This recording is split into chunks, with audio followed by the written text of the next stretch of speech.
সবার প্রথমে বলে দিই, শিক্ষা এবং শিক্ষককে যদি টার্গেট করা হয় তাহলে সমাজ কিন্তু নষ্ট হয়ে যাবে।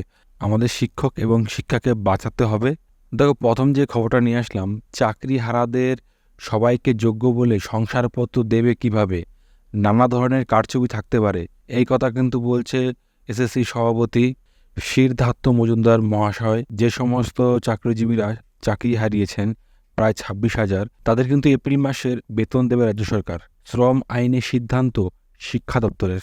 রাজ্য সরকার বলেছে, যতদিন সুপ্রিম কোর্টে এই মামলা চলবে ততদিন কিন্তু এই 26,000 শিক্ষক, শিক্ষিকা এবং গ্রুপ ডি, গ্রুপ সি কর্মীরা কিন্তু নিয়মিত বেতন পেয়ে যাবেন।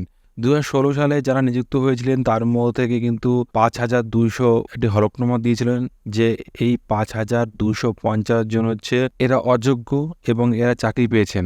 বাকিরা যে যোগ্য, এসএসসি সভাপতি কিন্তু সেটাও বলছে না যে বাকিরা যে যোগ্য। কেন বলছে না, বিস্তারিত চলো দেখিনি। দেখো, আদালতের রায়ে কিন্তু ইতিমধ্যেই 25,753 জনের কিন্তু চাকরি চলে গেছে। এখন যে মূল কোশ্চেনটা উঠছে সেটা হচ্ছে কারা যোগ্য, কারা যোগ্য নয়। এখানে কিন্তু পর্ষদ সভাপতি সিদ্ধার্থ মজুমদার কিন্তু যাদের চাকরি গেছে তাদের কাউকেই কিন্তু যোগ্য অযোগ্য বলে তিনি দাবি করতে পারছেন না। কেন পারছেন না? এসএসসির কাছে কিন্তু কোনো নথি নেই বর্তমানে। আদালতে মামলা গেছিল 5,250 জন অযোগ্য প্রার্থী এবং এরা অসৎ উপায়ে চাকরি পেয়েছে, কিন্তু বাদবাকি যে যারা আছে তাদের কিন্তু পর্ষদ সভাপতি সিদ্ধার্থ মজুমদার কিন্তু সবাইকে যোগ্য বলে শংসাপত্র দিচ্ছে না। এখানেই মেন সমস্যা। এর জন্যই কিন্তু মূলত এসএসসির জন্যই কিন্তু এসএসসি সভাপতি বা এসএসসির কর্মকর্তাদের এই শংসাপত্র, ছাড়পত্র দিতে পারছে না বলেই কিন্তু টোটাল 2016 সালের প্যানেলটা বাতিল হয়েছে। মুদ্রা কথা এটা, যদি এসএসসি আদালতের কাছে কারা যোগ্য কারা অযোগ্য সে সমস্ত শংসাপত্র জমা দিতে পারতো তাহলে কিন্তু সম্পূর্ণ প্যানেলটা বাতিল হতো না। এখানে দেখো টোটাল খবরটাই বলছে আনন্দবাজার পত্রিকায়।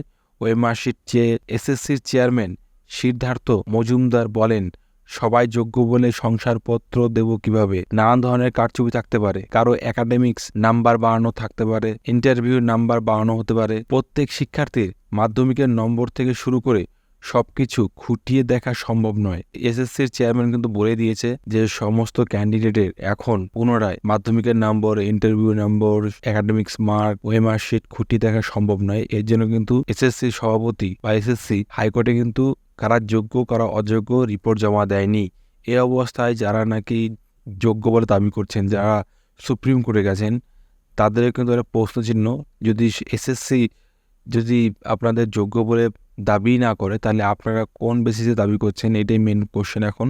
আরও কি বলছে দেখুন, এরপর সিদ্ধার্থবাবু আরও কি বলছে, যদি তারা খুঁটিয়ে দেখে এবং তাদের শংসাপত্র দেয়, এরপরও যদি 30 জনের বেআইনি নিয়োগ বের হয় তখন কি হবে? সবাই যোগ্য কিনা নিশ্চিত নই। এই কথাটা কিন্তু বলেছে আমাদের এসএসসির চেয়ারম্যান সিদ্ধার্থ মজুমদার। 2016 সালের প্যানেলটা বাতিল। সবাই তোমরা পরীক্ষার জন্য প্রস্তুত হও, নতুন করে পরীক্ষা দিতে হতে পারে। আর আমাদের বিচারপতি অভিজিৎ গাঙ্গুলি কিন্তু বলেছিলেন যেদিন প্যানেল বাতিল হয়েছিল যে ওএমআর শিট পুনর্মূল্যায়ন করে তারপরে নতুন করে প্যানেল দেবে। তার কোনো রায় নেই কিন্তু এখানে।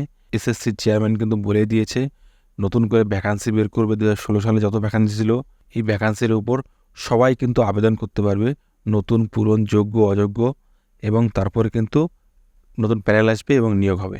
হাইকোর্টের রায়ের বিরুদ্ধে মামলা করতে শুক্রবার সুপ্রিম কোর্টে পৌঁছে গেছে চাকরিজীবীদের মধ্যে 6 সদস্যের দল এবং অভিজ্ঞ আইনজীবীদের পরামর্শে কিন্তু তারা মামলা করতে চলেছে এবং পর্ষদ সভাপতি জানিয়েছে তারাও কিন্তু সুপ্রিম কোর্টে যাচ্ছে, কিন্তু কবে যাচ্ছে সেটা কিন্তু বলেনি। কিন্তু অলরেডি কিন্তু পর্ষদ সভাপতি জানিয়েছে যে তাদের হাইকোর্টে অলরেডি মামলা করা আছে এবং বৃহস্পতিবার সুপ্রিম কোর্টের প্রধান বিচারপতির কাছে সেই মামলার দ্রুত শুনানির জন্য আবেদন জানিয়েছে রাজ্য। এবং সুপ্রিম কোর্টের ওয়েবসাইটে কিন্তু শুনানির দিন কিন্তু আগামী শুক্রবার দেখাচ্ছে।